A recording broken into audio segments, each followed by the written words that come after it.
बिस्मिल्लाहिर्रहमानिर्रहीम।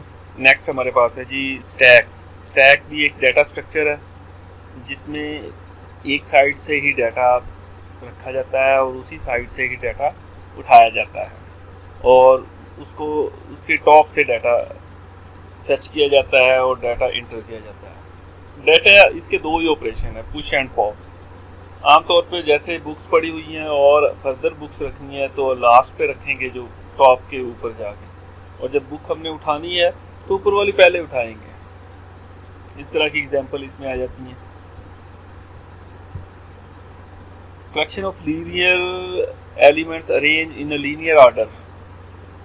जितने भी हमारे लीनियर डाटा स्ट्रक्चर्स हैं जिसमें एरे है, लिंक लिस्ट है, स्टैक है, ये एक तरतीब से पड़े हुए होते हैं, एक के बाद एक एलिमेंट किसी प्रॉपर फ्लो के साथ चल रहे होते हैं। तीन मेथड हैं जी इसके। पुश मेथड, डाटा को पुश करने के लिए वो डाटा भी देंगे, वो डाटा इंसर्ट हो जाएगा उसके टॉप पे ही होगा। पॉप मेथड है, कोई वैल्यू उसे नहीं देंगे। पॉप का मतलब डाटा रिमूव करना, डाटा गेट करना, डाटा उठाया जाएगा और वो भी टॉप से। और टॉप वाला जो है, टॉप मेथड वैसे ही बताता है कि टॉप कहाँ पे है। टॉप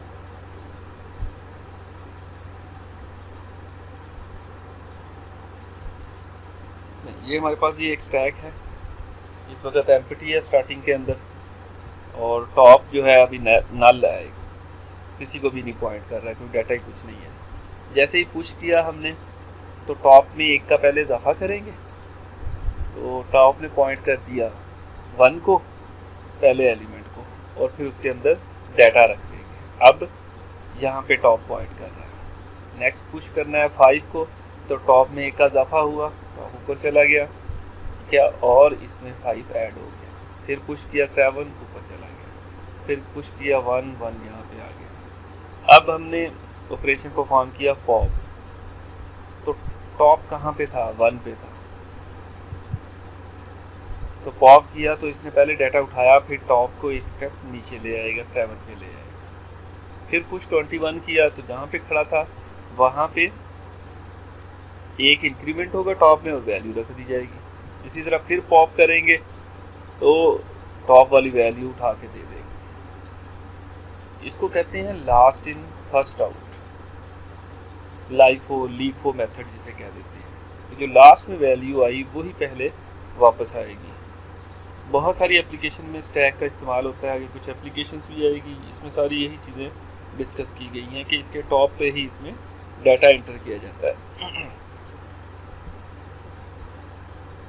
अच्छा, ये ज़रूरी नहीं है कि इस तरह का ही एरे बना हुआ हो। एरे, उसी एरे को हम स्टैक बना सकते हैं कि एक पॉइंटर बनाया टॉप के नाम से, जिसको वो पॉइंट कर रहा होगा वो टॉप पे वैल्यू होगी और उसी पे डाटा उठाया जाएगा, उसी को में डाटा एंटर किया जाएगा। तो ये जो लिस्ट होगी ये स्टैक बन जाएगी हमारी। इस तरह भी अगर एलिमेंट पड़े हुए हैं और टॉप जो है वो 3 पे है, टॉप में एक इजाफा करेंगे तो जहाँ पे वैल्यू इंटर हो जाएगी। अगर टॉप से पॉप की जा रही है तो वैल्यू वहाँ से। तो ये तो मेमोरी की रिप्रेजेंटेशन है और ये भी हमारा खाका बनाया हुआ है। एक्चुअली वर्किंग तो फिर एड्रेसेस पे होती है।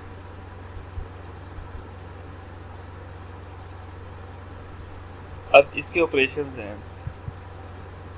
तो अगर पॉप मेथड देखें तो पॉप मेथड क्या करता है, रिटर्न कर दे ए और करंट में माइनस कर दे। पहले वैल्यू ए क्या चीज़ है, name of the stack. Stack में से वैल्यू उठाए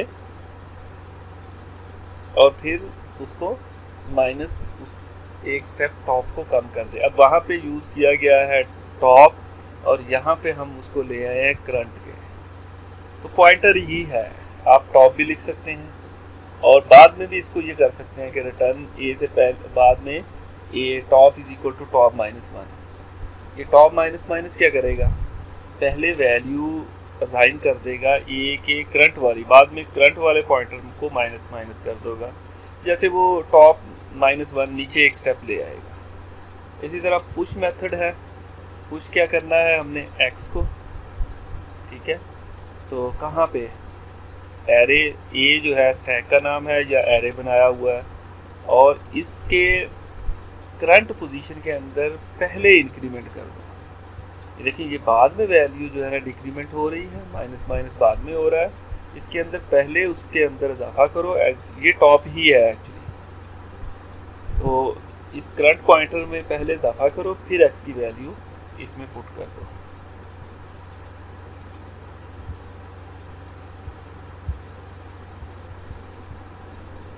टॉप ऑपरेशन है, जो करंट की वैल्यू है वो उसे वापस कर दो, वो रिटर्न कर दो। जहाँ इसे कॉल करेंगे करंट जिसको पॉइंट कर रहा है कि जिस जगह पे खड़े हुए हैं वही टॉप है हमारा। और एक और फंक्शन है is empty. Is empty check करने के लिए कि अगर पॉइंटर हमारा टॉप स्टैक एम्प्टी है और फिर पॉप तो नहीं कर सकते, वैल्यू गेट तो नहीं कर सकते, ठीक है। तो इसके लिए एक मेथड इज एम्प्टी का भी यूज़ होता है। इज एम्प्टी में क्या होगा कि रिटर्न करो current double is equal to -1। अब यहाँ पे ये लॉजिकल ऑपरेटर लगाया हुआ है कि अगर करंट जो है वो -1 है या नल है, ठीक है। -1 का मतलब कि ज़ीरो इंडेक्स, क्योंकि एरे को यूज़ किया गया है, और अगर ज़ीरो को भी पॉइंट नहीं कर रहा तो वो कहीं -1 है, तो किसी को भी पॉइंट यानी कि नहीं कर रहा, -1 इंडेक्स होता ही नहीं है। तो अगर वो ये है तो फिर इसको रिटर्न ट्रू कर दो कि यानी कि ये एम्प्टी है, इज एम्प्टी, ये शॉर्ट में ये लिखा हुआ है। इज फुल फंक्शन एक बना हुआ है, ठीक है, कि अगर हमारा स्टैक फुल हो गया तो फिर अगर हम और पुश करेंगे तो वो उसमें पुश नहीं होगा, तो हमें इस फंक्शन की भी ज़रूरत पड़ती है। तो इंट इज फुल के नाम से फंक्शन बनाया हुआ, इसमें भी वही चीज़ कि करंट मीन टॉप कहाँ पे है, डबल इज इक्वल टू, अगर वो साइज -1 है, साइज -1 क्यों किया गया है, साइज जो है वो लेंथ ऑफ द एरे है, -1 इस क्योंकि इंडेक्सिंग 0 से स्टार्ट होती है। अगर 5th एलिमेंट का एरे है तो मैक्सिमम 4 इंडेक्स होगा, अगर 4 पे है तो वापस रिटर्न ट्रू कर दो।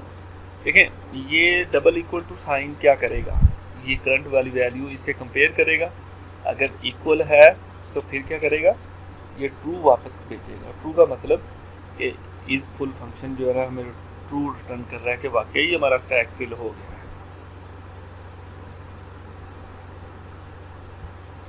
अब वो सारे फंक्शन इसके अंदर यूज़ किए गए हैं। स्टैक को भी एक क्लास बना ली है, ऊप का कॉन्सेप्ट इसमें भी आया हुआ है, स्टैक क्लास स्टैक के नाम से बनाई। प्राइवेट में ऑब्जेक्ट है, करंट है, साइज है, और ये पूरे का पूरा एरे रख दिया है, ठीक है। ऑब्जेक्ट जो डाटा एलिमेंट है वो है, करंट जो करंट इंडेक्स है, ये टॉप जिसे कह दें, साइज ऑफ द एरे है, और आगे जो है वो पूरे का पूरा एरे इसमें रखा हुआ है। पब्लिक के अंदर फंक्शन है, स्टैक क्लास नेम का है तो ये कंस्ट्रक्टर होगा, यानी कि स्टार्ट होते ही साइज 10 कर दे और करंट को -1 कर दे कि ये अभी किसी को पॉइंट नहीं कर रहा है, अभी हमारा एम्प्टी वाला ट्रू रिटर्न होगा। पॉप में वो प्रीवियस कोडिंग इसमें सारी रख दी गई, तो ये हमारा सारा क्या लेके स्टैक वाला ऑपरेशन बन गया। अब इसके अंदर मेन के अंदर उसको कॉल किया, स्टैक के नाम से एक हमारे पास स्टैक बन गया जिसमें 10 ए के एलिमेंट होंगे, यानी कि ये सारा कोड एग्जीक्यूट हो गया। और लूप लगाया i = 1 0 i <12 i++, 10 element stack के अंदर लेस देन है, ये 12 नहीं होना चाहिए, 10 होना चाहिए यहाँ पे।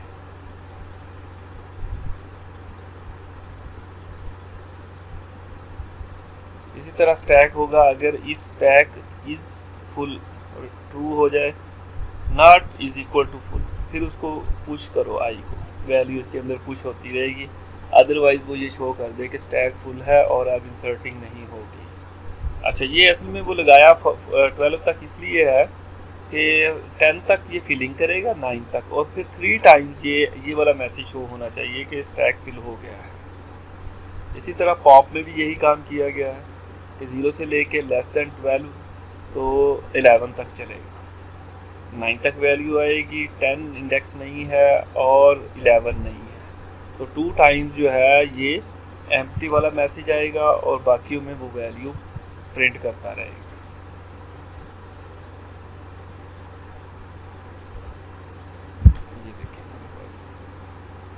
यहाँ आउटपुट भी दिखाई गई है। Stack is full, can not insert new value. Value insert करते जा रहे, उसके बाद 2 दफ़ा ये वाली वैल्यू है, क्योंकि उसने मल्टीप्लाई करके हमने वैल्यू उसी के अंदर रखते गए। 9 8 वही वाली वैल्यू उसके अंदर आ गई, और 2 दफ़ा वो उसने कहा स्टैक एम्प्टी नहीं है, एम्प्टी है सर, मतलब पुश किया है आई को, लूप वाली वैल्यू को, यानी कि 0 1 2 3 4 5 इस हिसाब से।